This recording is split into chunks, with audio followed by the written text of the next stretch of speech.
أطيعوا الله وأطيعوا الرسول وأولي الأمر منكم فإن تنازعتم في شيء فردوه إلى الله والرسول إن كنتم تؤمنون بالله واليوم الآخر ذلك خير وأحسن تأويلا۔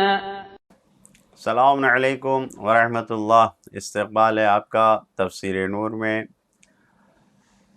آج ملاحظہ فرمائیں سورہ نساء کی 59ویں آیت کا دوسرا حصہ جو اس آیت کے پیغامات ہیں، ملاحظہ فرمائیں۔ لوگوں، اسلامی نظام حکومت کو قبول کرنا واجب ہے، اور جو الہی رہبر اور پیشوا ہیں ان کی قول و عمل دونوں کے ذریعے مدد کرنا لازمی ہے، ضروری ہے۔ آیت میں یہی آیا ہے، اطیعوا اللہ و اطیعوا الرسول و اولي الامر منکم۔ دوسرا پیغام، اسلام ایسا دین ہے جس میں عقیدہ اور سیاست ایک دوسرے سے ملے ہوئے ہیں، جڑے ہوئے ہیں۔ رسول اللہ اور اولی الامر کی اطاعت ایک سیاسی مسئلہ ہے جو اللہ پر ایمان اور قیامت کے مسئلے سے جڑا ہوا ہے، اور یہ دونوں مسئلے اعتقادی ہیں۔ اطیعوا اللہ و اطیعوا الرسول و اولی الامر منکم، یہ جو کہا گیا ہے۔ تیسرا پیغام، اطاعت میں مرتبے کا لحاظ کرنا، سلسلہ مراتب کی رعایت کرنا ضروری ہے۔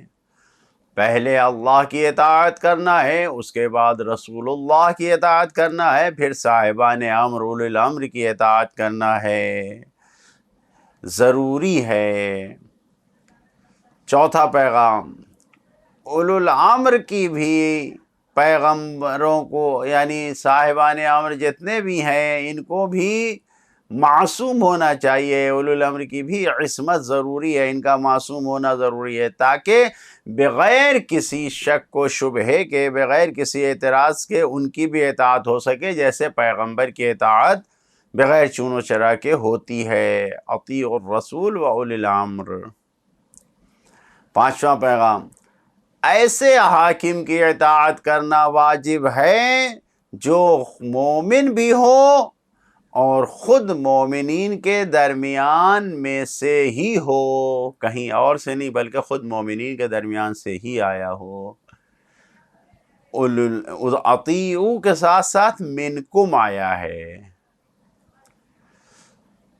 چھٹا پیغام، اولی الامر کا تذکرہ اللہ اور رسول کے نام کے ساتھ آنا، اور جس طرح اللہ کی اطاعت اور رسول اللہ کی مکمل مطلق اطاعت ہے، ویسی ہی اولی الامر کی بھی اطاعت کا فرض ہونا، یہ خود اس بات کا اعلان ہے کہ اسلامی حکومت کے ذمہ دار اور رہبر کو مکمل طور پر مقدس، یعنی اعلیٰ اور برتر تقدس و احترام کے لائق ہونا چاہیے۔ اعلیٰ درجے پر، احترام کے بلند ترین درجے پر اس کو بھی ہونا چاہیے۔ اطیعوا الرسول و اولی الامر منکم۔ ساتواں پیغام، سچے اور واقعی ایمان کی پہچان جب اختلاف بڑھ جائے، مشکل زیادہ ہو جائے، تو اللہ اور رسول کی طرف رجوع کرنا اسی میں ہے، یہی سچی پہچان ہے۔ ورنہ عام حالات میں مطیع و فرما بردار ہونا بہت اہمیت کا حامل نہیں ہے۔ سخت گھڑی میں، مشکل گھڑی میں مطیع و فرما بردار رہنا۔ فَإِن تَنَازَعْتُمْ۔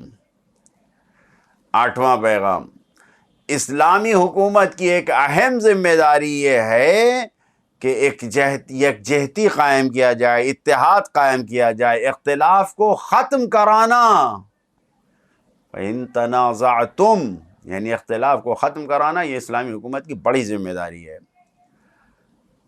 نواں پیغام، مکمل دین وہی ہے جس میں تمام مشکلوں اور اختلافات کا حل موجود ہو۔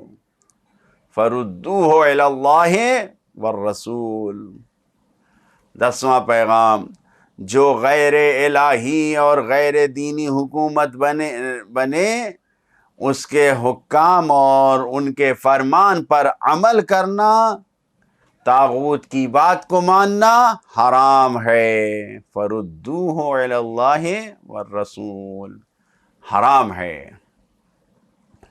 11واں پیغام، اگر تمام فرقے اور تمام گروہ اور مذاہب سب قرآن و سنت کو ہی اپنا مرجع قرار دے لیں اور قرآن اور سنت نبوی پر عمل کریں تو اختلاف حل ہو جائیں گے، وحدت اور اتحاد اور یکجہتی قائم ہو جائے گی۔ فردوہ الی اللہ و الی الرسول۔ 12واں پیغام، احکام الہی اور رسول اللہ کی نافرمانی کرنے والے، اللہ کے رہبر اور پیشواؤں کی مخالفت کرنے والے اپنے ایمان کا جائزہ لیں، اپنے ایمان کے بارے میں شک کریں، مطمئن نہ رہیں۔ ان کنتم مومنین، ان آیا ہے۔ 13واں پیغام، اسلام عملی زندگی کا منصوبہ پروگرام مکمل اسلامی اعتقاد سے مطابقت رکھتا ہے۔ جو بھی اسلام کی عمل کی زندگی کے لیے، جو ہماری پریکٹیکل کی لائف ہے، جو اس کے جو بھی احکام ہیں، یہ سب بنیادی اعتقادات سے ہم آہنگ ہیں، سب مطابقت رکھتے ہیں۔ دوسرے لفظوں میں اگر کہا جائے کہ اللہ اور قیامت پر ایمان رکھنا یہ میدان عمل کا بہترین سہارا ہے، یہ ایسا سرمایہ ہے کہ جس سے انسان اللہ اور رسول کی نافرمانی سے محفوظ رہتا ہے۔ 14واں پیغام، دور اندیشی کرنا اور آئندہ کے لیے منصوبہ بندی کرنا، دراز مدت مصلحتوں کی رعایت کرنا، ان سب کی ارزش و قیمت ہے، ویلو ہے احسن و تاویلا۔ عملی زندگی کے لیے ضروری ہے کہ ہم سب اپنی عملی زندگی میں اولو الامر، جو صاحبان امر ہیں، یعنی آج کے دور میں جو ان کے وکیل ہیں، نائب امام ہیں، ان کی پیروی کریں، ان کی تقلید کریں تاکہ اپنی زندگی کو کامیاب بنائیں۔ نافرمانی کی صورت میں زندگی ناکام ہوگی۔ خداوند عالم سے دعا کرتے ہیں کہ اپنے کامیاب بندوں میں ہم سب کو قرار دے۔ والسلام علیکم ورحمۃ اللہ وبرکاتہ۔